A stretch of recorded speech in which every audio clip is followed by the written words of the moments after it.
In the stupid culture war story of the day, M&ms has now announced that they are changing their policy regarding marketing.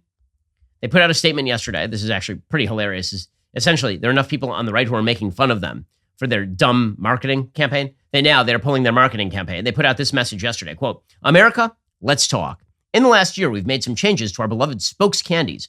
We weren't sure if anyone would even notice. We definitely didn't think it would break the internet, but now we get it. Even a candy's shoes can be polarizing," which was the last thing M&ms wanted, since we're all about bringing people together. Therefore, we have decided to take an indefinite pause from the spokes candies. In their place, we are proud to introduce a spokesperson America can agree on, the beloved Maya Rudolph. We are confident Miss Rudolph will champion the power of fun to create a world where everyone feels they belong.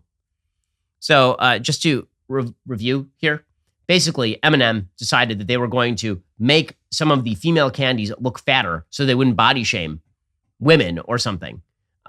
It was super weird and strange. And then they had two of the female candies holding hands. And then they had their all-female marketing with just the female candies, which, again, as I suggested, might have been transphobic, except they also did it for the peanut M&M. So some of the female candies had nuts. So it was not transphobic, as it turns out. So now it turns out that when you go woke, people get mad at you and they get annoyed.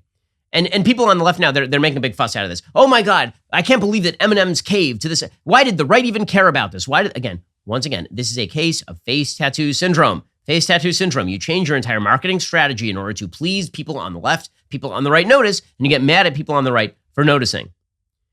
I would also like to point out here that I'm not sure why Maya Rudolph is now your get out of jail free card.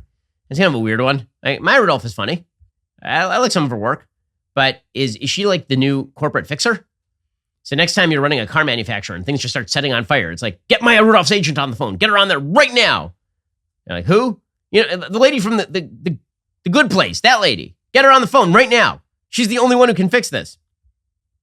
And the New York Times has an entire breakdown of what happened with the M&ms. Quote, M&ms, the ubiquitous candy brand owned by Mars Wrigley, announced on Monday it would take an indefinite pause from its spokes candies, deciding the cartoon characters with arms, legs, and minimal facial features were simply too divisive for a polarized America to take. Here's how we got here. In a statement on Monday, Mars Wrigley began with the words familiar to anyone about to have a breakup conversation, America, let's talk. So what exactly happened here? Well, apparently, Gabrielle Wesley, Chief Marketing Officer for Mars Wrigley North America, said in a statement the decision to engage Ms. Rudolph as the Chief of Fun and spokesperson for M&ms had been in the works for a while. The original colorful cast of M&ms spokes candies are at present pursuing personal passions, Ms. Wesley said. It turns out there's an appropriate level of sexiness that M&ms figures should display in their footwear. America is divided on how sexy that should be. In January 2022, M&ms gave the aching feet of its two female spokes candies a break, replacing the green M&M's heels with flats and swapping the brown M&M's stilettos for smaller, more comfortable heels. The decision to some was an injustice. Tucker Carlson said M&M's will not be satisfied until every last cartoon character is deeply unappealing and totally androgynous. Until the moment when you wouldn't want to have a drink with any one of them. That's the goal. Obviously, one of my favorite things is when Tucker tells jokes, or I tell jokes, and the entire left pretends it's not a joke. So obviously that's true. It also happens to be true, again, that the reason that they changed it is because they were attempting to appease people on the left. That's the reason to make the change in the first place. That's why you did it. Stop pretending that you did it for some other reason. The candy's new look was not exactly at the top of Carlson's concerns, but this month, Carlson declared that the woke M&Ms have returned after Mars Wrigley introduced a new purple M&M to the roster, and the others got a new look. The green M&M's got her boots back, but is apparently now a lesbian, maybe. Plus, there's a plus-size obese purple M&M, he said. So we're going to cover that, of course, because that's what we do. So M&M's had to pull it. And good for Tucker, because frankly, good for Tucker. It's funny, and these corporations should know that when you declare a random culture war for no apparent reason, people will notice, and then people won't like it. And I guess Maya Rudolph's agent is all the happier today because more work for Maya Rudolph.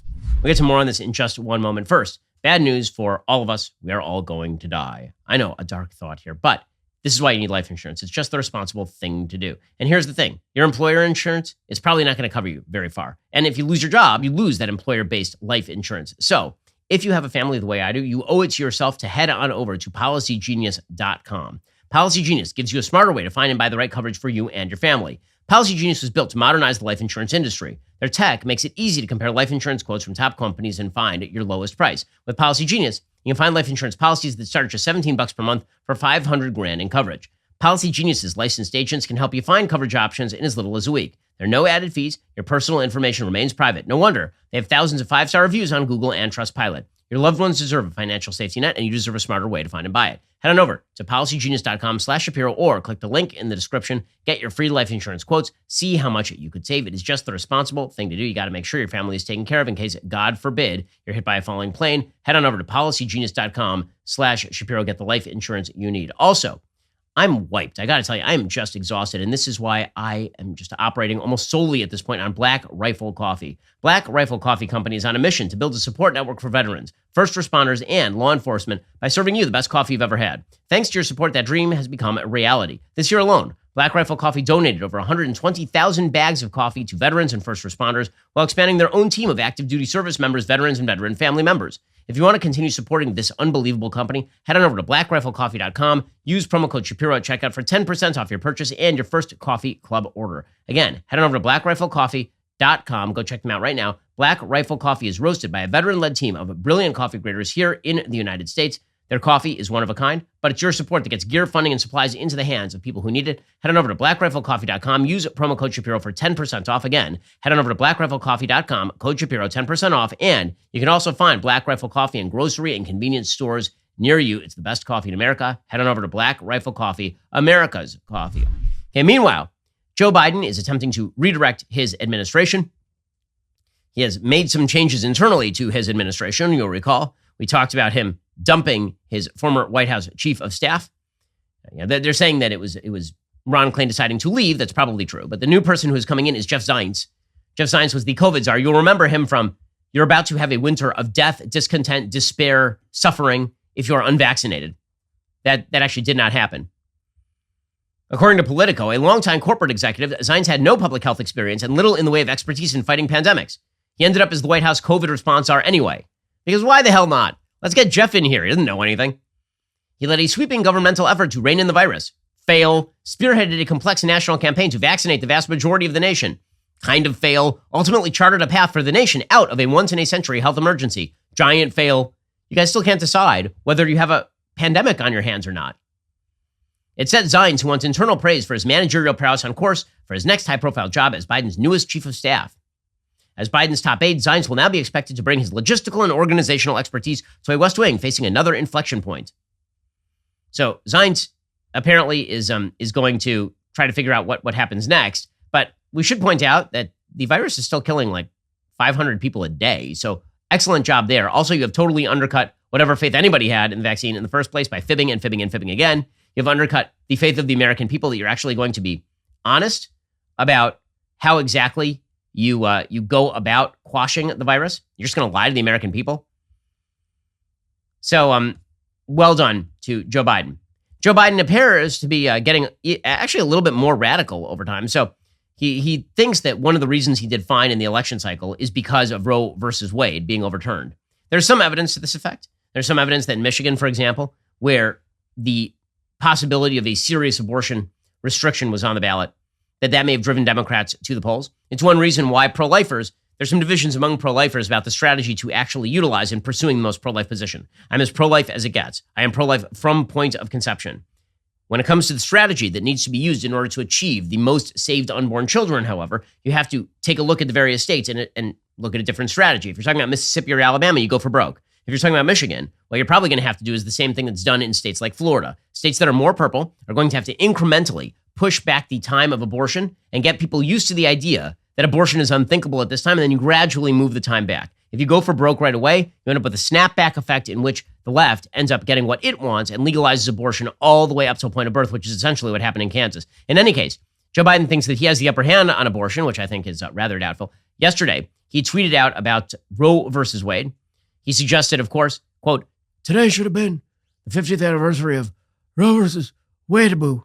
Instead, MAGA Republican officials are waging a war on women's right to make their own healthcare decisions. But this fight isn't over." So I'm old enough to remember when Joe Biden said that he was kind of in favor of Roe versus Wade being overturned in actual state legislation on this matter because he was a Catholic who was sort of uncomfortable with abortion. Now, of course, the entire Democratic Party has gone crazy in favor of abortion. Kamala Harris, speaking of people who have gone crazy over this, over the last 24 hours, she started yelling at Republicans saying, "How dare they? How dare they? How dare they call for a nationwide abortion ban. I mean, all we want is a nationwide abortion celebration, like up to point of birth and maybe beyond, but Republicans are real bad. Here's Kamala Harris. Republicans in Congress are now calling for a nationwide abortion ban. No. Some even from the moment of conception. The right of every woman in every state in this country to make decisions about her own body is on the line. And I've said it before and I will say it again. How dare they? She's so mad. So mad. She's not mad at all. Okay, she's not mad at all. She's a terrible actress. I'll say it before and I'll say it. How dare... She has to get Greta Thunberg to like rappel from the ceiling and just say, how dare you? Into the microphone and then just rappel back up to the ceiling. Kamala Harris also, over the last 24 hours, she was trying to quote the Declaration of Independence. And I don't know what it is about the Declaration of Independence and Democrats, but they have a real tough time with it. You recall that Joe Biden recently tried to quote the Declaration of Independence and just started talking about corn pop randomly. Well, now Kamala Harris is quoting the Declaration of Independence and she forgot a little phrase in it called the right to life. Remember, right to life, liberty, pursuit of happiness. Remember that? She just forgets about the right to life. Now I guess it's the right to abortion or something. America is a promise. It is a promise of freedom and liberty. Not for some, but for all.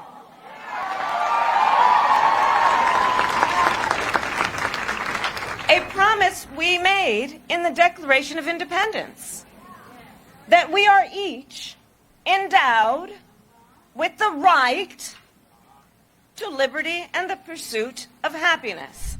Well, this is when you miss skip right over that in the abortion speech. You can't say right to life. You're endowed to liberty and the pursuit of happiness. And when she nods like this, you know she's lying. That's when you know, when she starts nodding. Alrighty, guys, the rest of the show is continuing right now. You're not going to want to miss it. We will be getting into Democrats proposing a program of nationwide rent control, plus a big fight breaking out in the House over whether Democrats should be allowed to appoint people like Adam Schiff and Eric Swalwell to the intelligence panel. Republicans are saying, nope. If you're not a member, become a member. Use code Shapiro at checkout for 2 months free on all annual plans. Click the link in the description and join us.